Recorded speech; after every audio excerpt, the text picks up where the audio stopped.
Every day I'm learning that the real flex is just being in love with yourself and ignoring the world and knowing that you the shit. And tonight, we now know the identity of the victim and suspect in that shooting that took place this weekend. So you ain't fixing it. I received it. Ain't no fixing this. Ain't no fixing shit. Life goes on.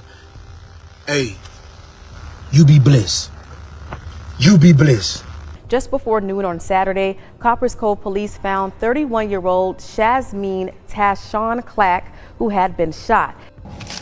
Okay, so you guys do have unexpected income coming in here soon for this month of August, up until December is what I'm hearing, or the end of November-ish.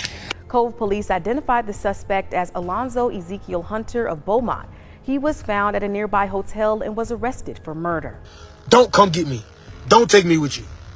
January 31st, 2025, a Friday night. Shazmeen Clack is on Facebook Live. She's laughing. She's out. She's free. The camera captures her smile, her energy, the joy of someone finally breathing again after being suffocated for too long. Friends are commenting. Hearts are popping up on the screen.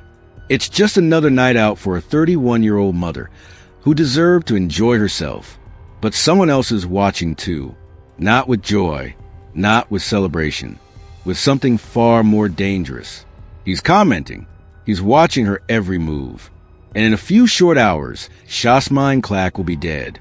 This is the story of a woman who tried to break free from a toxic relationship. A woman who wanted nothing more than to live her life, raise her 5 children, and find peace. But the man who claimed to love her had other plans. This is a story about control, obsession, and how a night of freedom became a death sentence.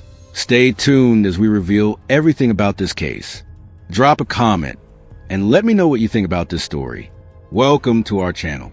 Make sure to hit the subscribe button. Like and share this video to help raise awareness and spread caution. Let's begin. Yeah, this is a false person, somebody from the past that you used to deal with, but you cut off and are currently in a new relationship. Of course, as I mentioned, this is someone you're going to get married to. So yeah, this is a false person. I'm picking up baby father. Be careful because they're going to try to take a child from you, okay? Make sure that y'all are paying attention to y'all's health, all right? Sudden wealth and great fortune, confirmation. Y'all have money coming in, guys. Shazmeen Clack, 31 years old. She was raising 5 children, 4 from previous relationships, and expecting a 5th with Alonzo Hunter, the man who would eventually take her life. Being a single mother of 5 is no easy feat. The demands are relentless. The sacrifices are real. Shazmeen worked hard to provide for her children, to give them stability despite the chaos that relationships had brought into her life. She wasn't perfect. None of us are, but she was trying. She was fighting to build something better for herself and her kids. Those who knew her described her as strong-willed and independent. She had dreams beyond just surviving. She wanted to thrive. She wanted her children to see her as someone who didn't give up, someone who kept pushing forward no matter how hard life got. But strength doesn't make you immune to manipulation. Independence doesn't shield you from someone determined to control you. And that's exactly what Shazmeen would discover when Alonzo Hunter entered her life. Shazmeen had been through relationships before. She knew what heartbreak felt like. She knew what it was like to be let down, to be disappointed, to have to pick up the pieces and keep moving. But what she didn't know, what she couldn't have fully understood at the time, was that Alonzo would be different. Not in a good way, in the most dangerous way possible. She met him at a point in her life when she was vulnerable. When you're raising children alone, working hard, and trying to keep everything together, the idea of someone stepping in to share the load can be appealing. Alonzo presented himself as that person, but the reality was far from what he promised.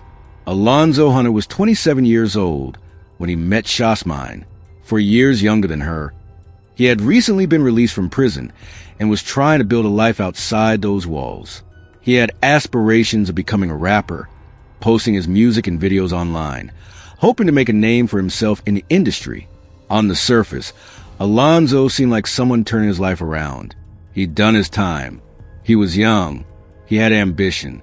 For Shasmine, who was juggling so much on her own, the idea of companionship might have felt like a relief. Someone to talk to, someone to lean on, someone to share the weight of life with. At first, things seemed normal. They connected. They spent time together.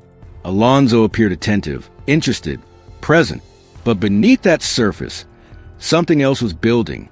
Something that would reveal itself slowly, piece by piece, until it consumed everything. Alonzo didn't just want a relationship with Shasmine. He wanted control. He wanted her world to revolve around him. He wanted her dependent, isolated, and under his thumb. And his method of achieving that was deliberate. So look, my baby mama do readings and stuff, right?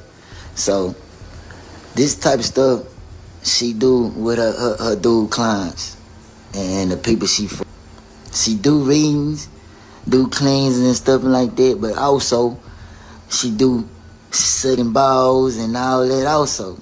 You know what I'm saying? So when she's telling me, hey babe, I have to work, she have to get off the phone, she doing some whole other shit. But check this out. Look at the messages of her and Finesse 2 times. He talking about when you gonna clean me up. She talking about this and that. Check this out. Shasmine became pregnant with Alonzo's child.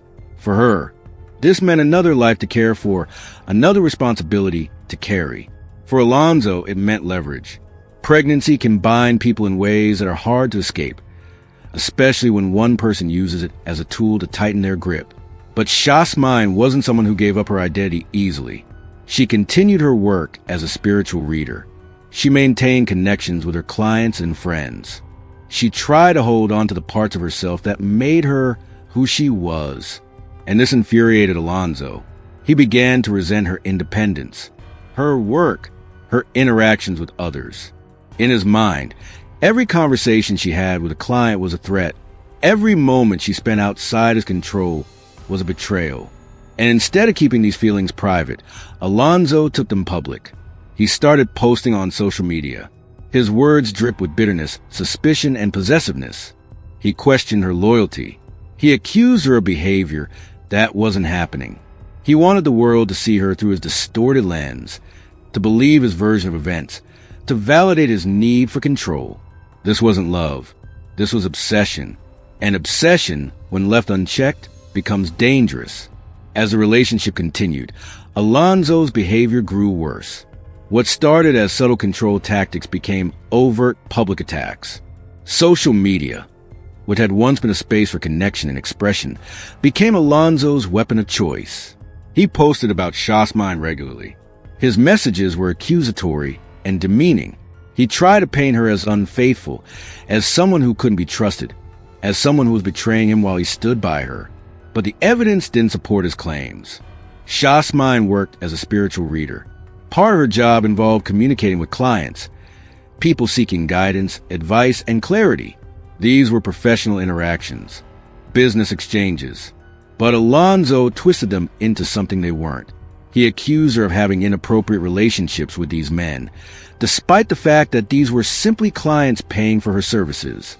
He wanted the world to believe that Shasmine was disloyal, that she was a problem, that he was the victim. And in doing so, he attempted to isolate her socially, to make her look bad in the eyes of anyone who might support her leaving him, whose insecurity had turned toxic. Shasmine, to her credit, tried to stand her ground.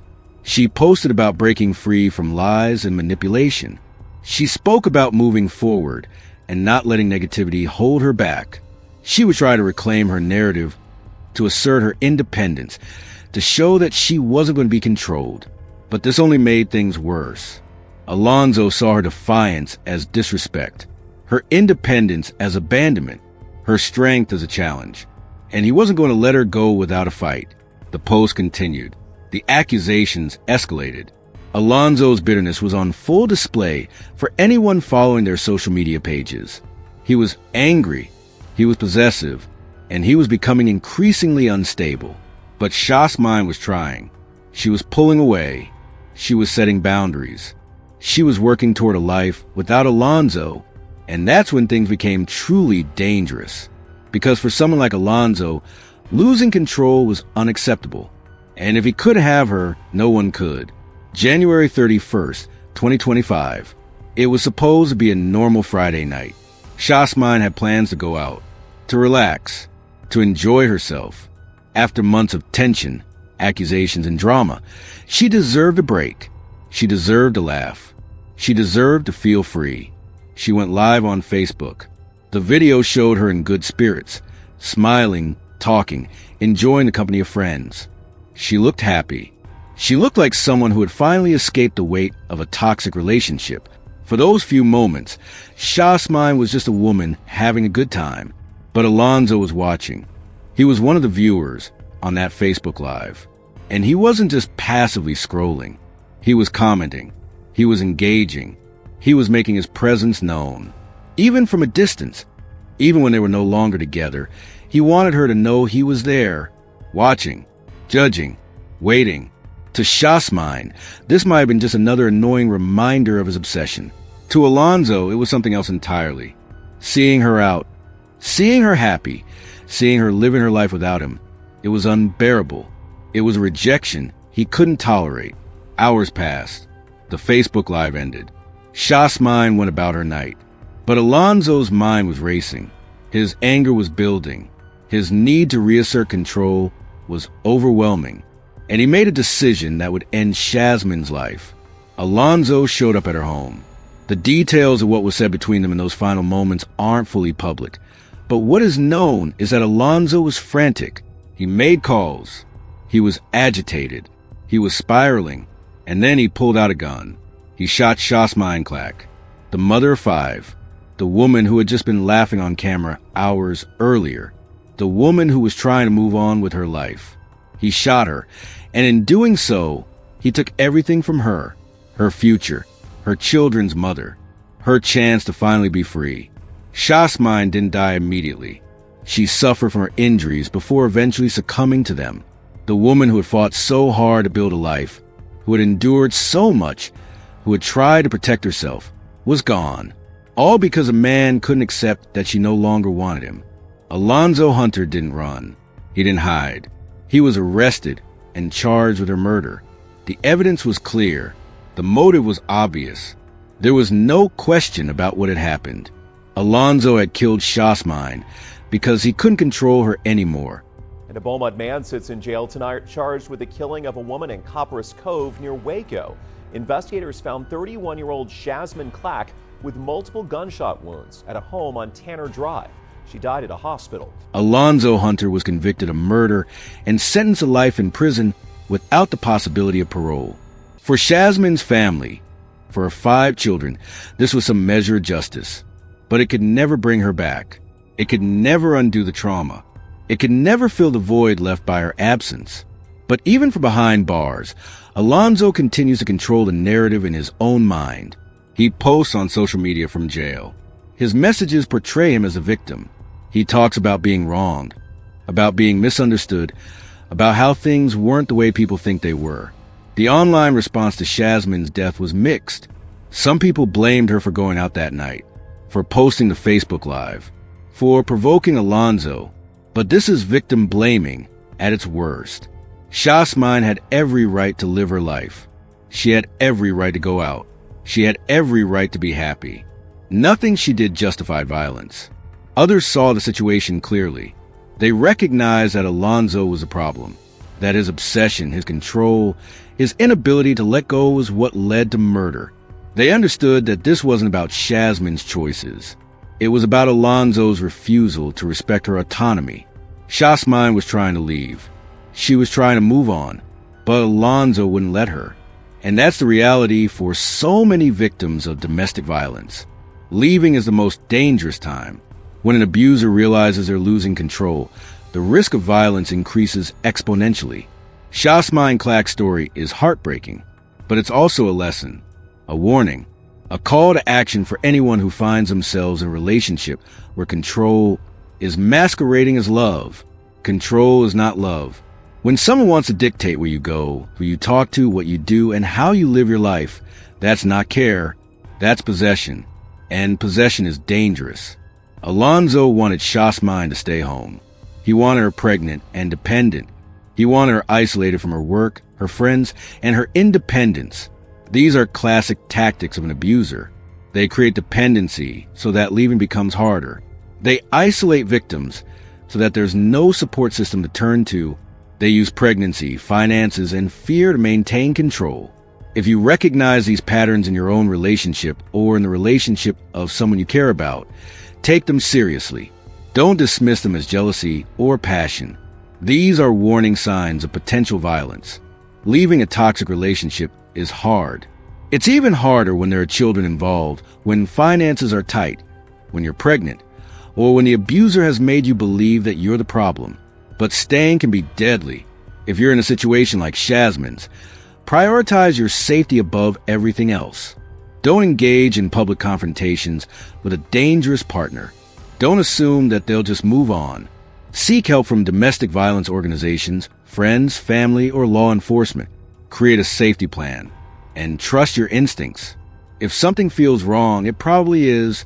Shasmine Clack was 31 years old when she died. She left behind 5 children who will grow up without their mother. She left behind family and friends who loved her. She left behind a life that had so much potential, so much possibility, so much promise. Her story didn't have to end this way. If Alonzo had accepted that the relationship was over, if he had walked away, if he had sought help for his issues, Shasmine would still be alive today. But he didn't. He chose violence. He chose control. He chose murder. We can't bring Shasmine back. But we can honor her memory by learning from her story, by recognizing the warning signs, by supporting victims of domestic violence, by refusing to blame those who are targeted by abusers, and by demanding accountability from those who commit these acts. If this story moved you, please hit that like button and subscribe for more stories that matter. Share this video. It could save someone's life. Awareness is powerful. Education is powerful. And your voice is powerful. What state or country are you watching from? Let me know in the comments below. And if you or someone you know is experiencing domestic violence, please reach out for help. You are not alone. You deserve safety. You deserve peace. You deserve to live. Rest in peace, Shasmine Clack. Your story will not be forgotten.